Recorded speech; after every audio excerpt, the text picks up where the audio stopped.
You're listening to Rewriting the Rules, the podcast that dares to go deeper than training.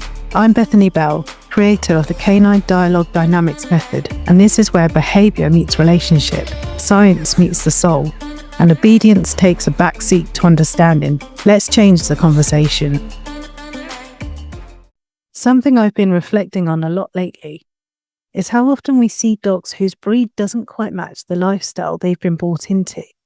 And I don't mean that Collies can't live in city flats or Huskies can't live in warm countries. They absolutely can if their needs are met and their lifestyle is adjusted for them. The issue isn't really about space or climate. It's about whether the life we offer actually matches who the dog is. For example, a collie can be perfectly content in a small flat if the need for mental stimulation, choice, and meaningful outlets for energy is respected.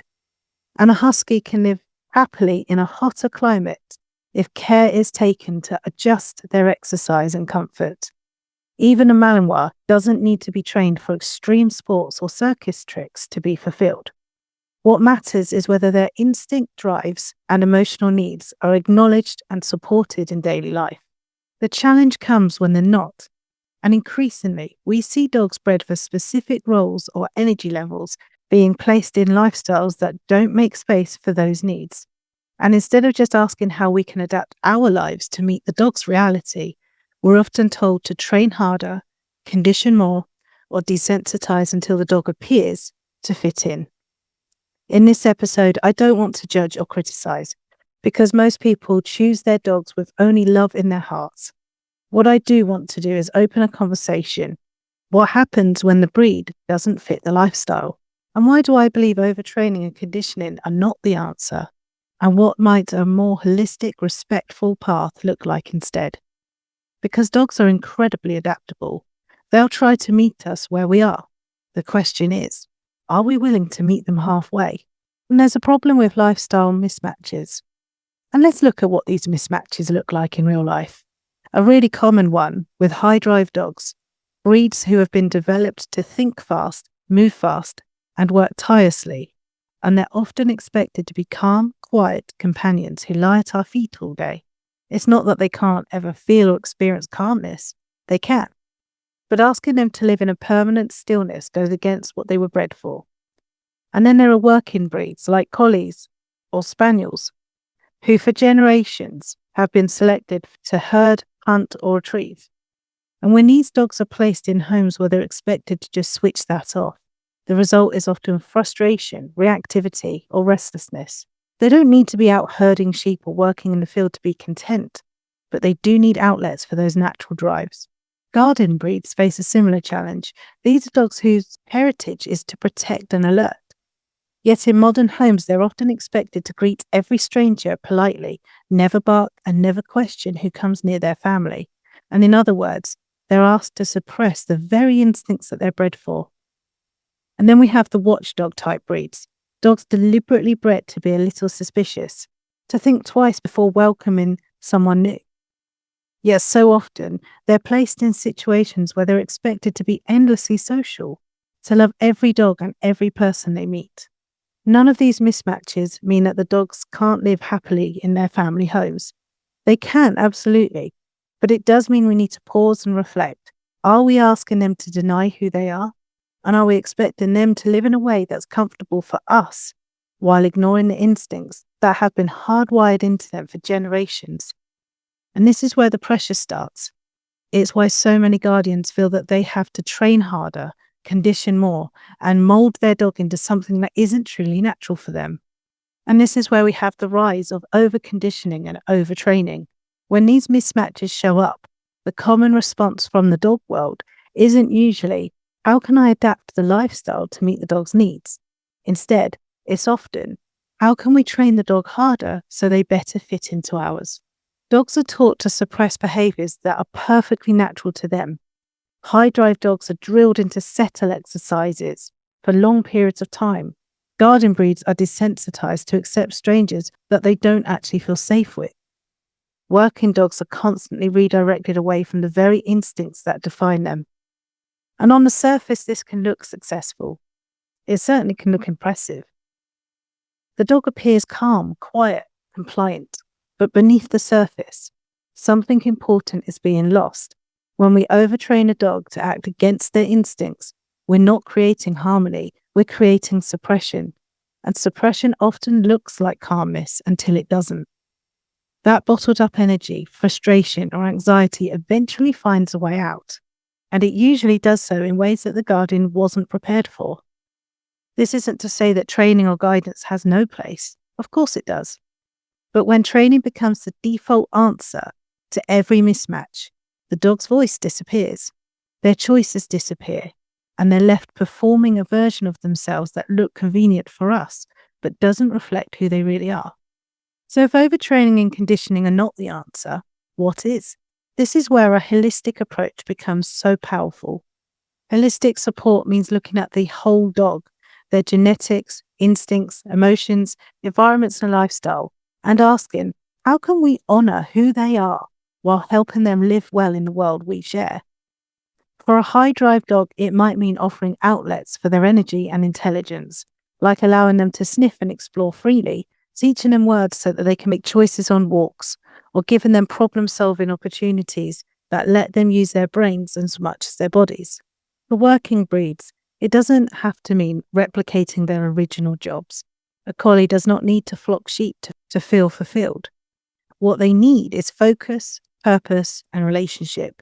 Things that can be nurtured through meaningful activities like gentle guidance on walks, feeling involved in daily life, or tasks that engage their mind as much as their body.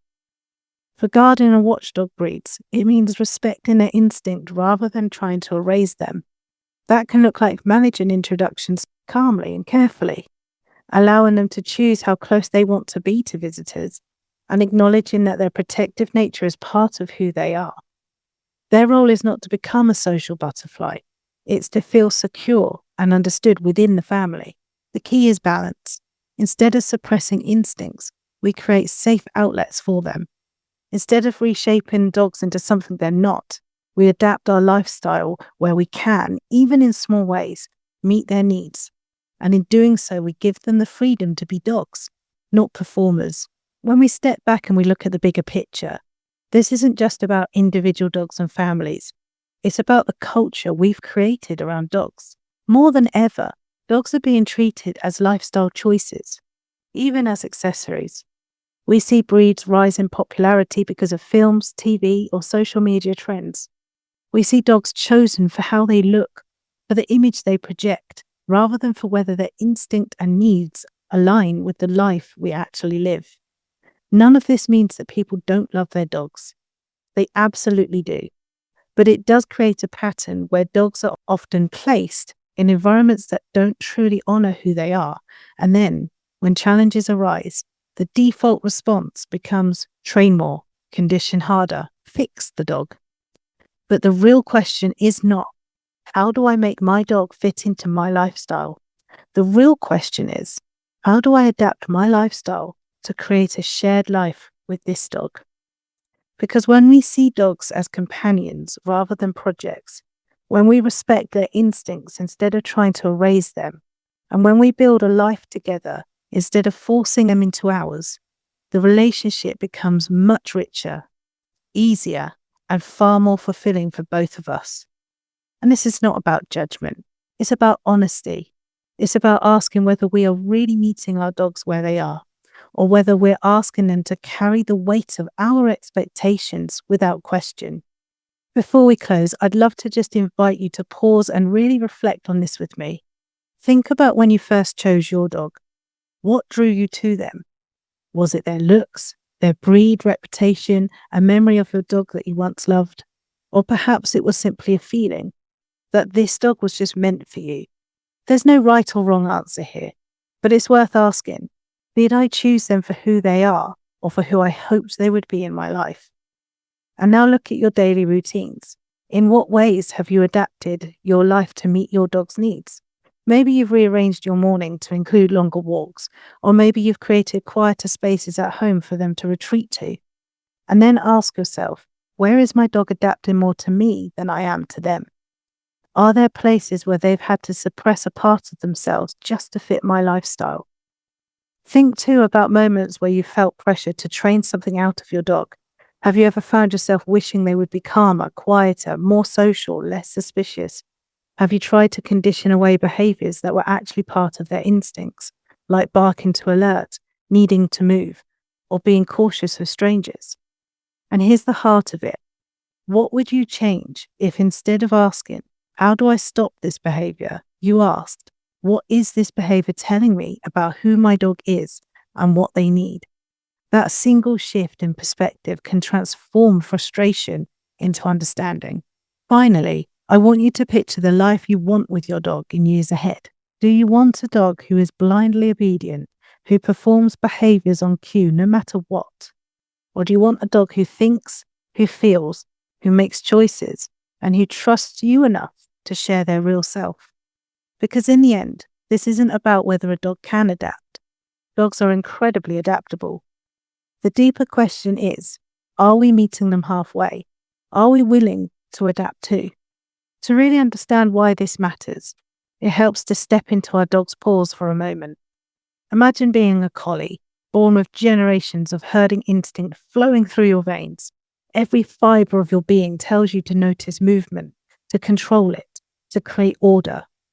But in your daily life, every time you respond to that instinct, every time you stare, circle, or try to direct, you're told no. Redirected, corrected, shut down. After a while, you stop showing that part of yourself, but inside, the drive is still there, bottled up with nowhere to go. Or imagine being a guarding breed. Your natural instinct is to alert when someone approaches your home. You bark, not out of defiance, but because that's what you're bred to do, to protect your family. But instead of being acknowledged, you're told to be quiet, to stop, that you're wrong for feeling this way. What does that teach you about your place in the family? Or think of the high drive dog, bred for activity and purpose, who's asked to spend most of the day lying quietly on a sofa. Each time you get up, your guardian asks you to settle down again, over and over, until eventually you learn that movement and expression are not welcome. And finally, picture a watchdog type breed, a dog deliberately bred to be a little suspicious of strangers. You're not hostile, you're thoughtful, cautious, protective. But every time you hesitate, every time you hang back, you're pushed forwards. You're rewarded for tolerating what you don't feel safe with until you learn to mask your discomfort. On the outside, you look social. On the inside, you're carrying stress. When we view it this way, it's easy to see that these behaviours are not problems to fix. They're expressions of who the dog is. And when we try to train them out completely, we're not helping the dog. We're asking them to silence their own voice. And I know this isn't just a theory because I've lived it myself. When I first began working as a conventional behaviourist and a trainer, the unspoken rule was clear. Your job is to fix the behaviour. If a dog barked, you taught them not to. If they guarded, you trained it out. If they pulled on the lead, you drilled them until they stopped. And at first I believed that this was the right thing to do, and I only used to do this through rewards and force-free methods. I thought helping a family meant making behaviour go away. But what I didn't see at the time was the weight this placed on both human and dog.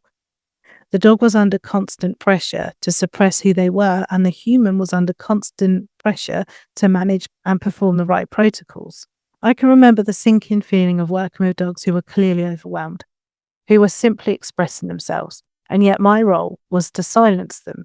I silenced them in a way that I thought was ethical, through the use of conditioning and rewards. The truth is, it never sat well with me. I often went home after sessions with a knot in my stomach, questioning whether I was really helping. And deep down, I knew that trying to train behaviour away did not get to the heart of the problem. That discomfort is what eventually pushed me to rethink everything. And it's why I developed the CDD method, because I realized that dogs don't need to be silent. They need to be heard. They don't need us to train away their instincts. They need us to respect and guide them.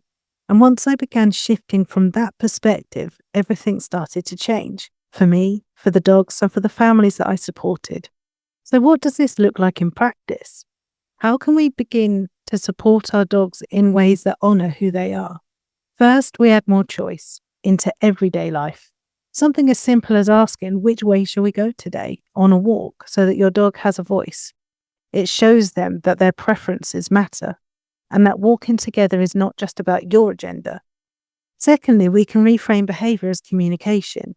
The next time your dog barks at the window, instead of rushing to stop them, pause and ask, what are they telling me? It might be that they feel unsafe or that they need reassurance. When you see it as communication instead of disobedience, your response naturally becomes more supportive. And thirdly, create outlets for instinct, but in ways that are safe and appropriate. A collie doesn't need sheep to herd, but they do need focus and purpose. That could mean guiding them through gentle, thoughtful activities on walks. A garden breed doesn't need to welcome everyone, but they do need to feel that their role as a protector is acknowledged and respected. Sometimes that's as simple as saying, thank you, I see, when they alert. And that calmly shows them that everything is okay. Just say, thank you. Oh, I know you're doing your job. Well, that's okay. They're just guests. Do you need some more space? You don't have to greet them, but I'm going to go and answer the door now. You just guide them through it. Obviously, it doesn't take one sentence. This is something that's taught in a framework. And finally, remember that it is okay to adapt your own lifestyle, even in small ways. It might just mean adjusting your routine to give your dog more time to settle after exercise. It might mean choosing quieter walking routes for a dog who struggles in busy places. These small shifts are not signs of weakness. They're signs of partnership. None of this is about being perfect. It's about recognizing that we don't need to mold our dogs into something they're not. We need to create space for them to be themselves. And in doing so, we build a relationship that feels more natural, more respectful, and ultimately more rewarding for both of us. So as we wrap up today, I want to leave you with this thought. Our dogs don't need to be trained out of who they are. They don't need to have their instincts erased or their voices silenced. What they need is for us to notice them, to listen, and adapt our lives where we can so that they can feel seen, safe, and understood. It's not about perfection. It's not about never using training or never guiding our dogs. It's about remembering that behind every behaviour is a dog with a history, instincts, and needs that matter. When we make space for that, we stop seeing them as problems to fix and start seeing them as partners in life. And if you found today's episode thought-provoking, you'll definitely want to join me next time because we'll be diving into another big topic, enrichment. We're told our dogs need constant stimulation, puzzle feeders, activities, and challenges to be happy. But is that really true? Or has enrichment itself become another kind of pressure? We'll explore the fine line between giving our dogs a rich life and overwhelming them with expectations. Until then, thank you for listening and thank you for rewriting the rules with me. See you next Thursday.